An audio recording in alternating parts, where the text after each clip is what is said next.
Looking again at the sliced view, also remember that the huge mass of viscera fits snugly between the abdominals and the diaphragm. And that in a normal breath, the diaphragm contracts to inhale and then simply relaxes to exhale.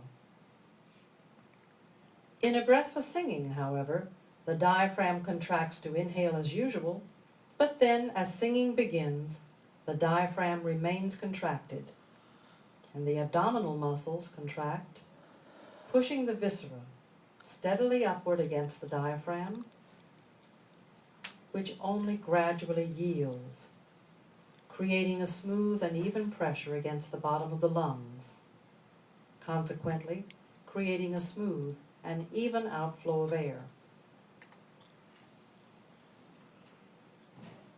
The downward force of the diaphragm against the upward force of the abdominals creates a line of opposing pressures that gives the singer precise control of the outward flow of air.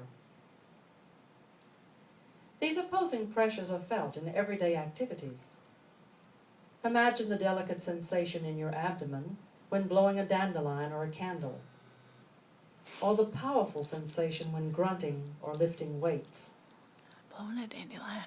For singers, whether powerful or delicate, the opposing pressures are trained to become well coordinated, so that they feel smooth, steady, buoyant, easy, and open, and give singers command of a wide range of musical expressions, powerful or delicate, staccato or legato, long or short.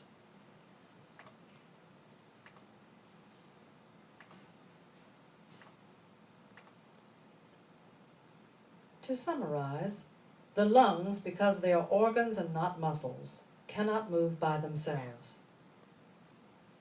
The ribs, which surround the sides and front of the lungs and are moved by the intercostal muscles, and the diaphragm, which fits along the bottom of the lungs, together expand the lungs downward and outward, creating a partial vacuum in the lungs that causes the air to flow in.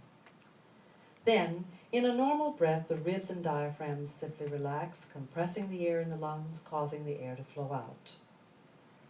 For singing, however, much finer control of the outflowing air is needed, control which comes from the abdominals, the intercostals, and the diaphragm. During inhalation, the diaphragm and the intercostals contract, expanding the lungs downward and outward as usual.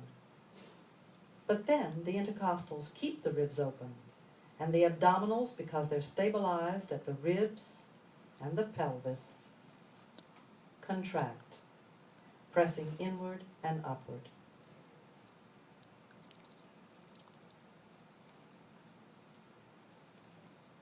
Pressing inward and upward against the viscera and the diaphragm, creating a smooth, steady upward pressure against the bottom of the lungs, which provides singers the controlled, steady airflow they need. This type of breathing feels satisfying and complete, without a sensation of crowding the lungs with air or excessive muscular effort.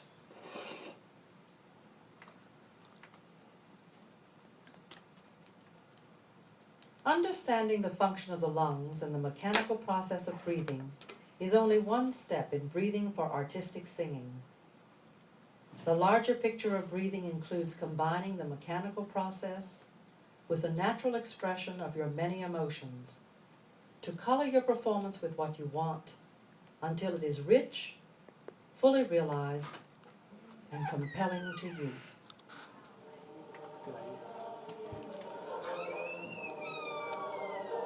Okay, so on a side note,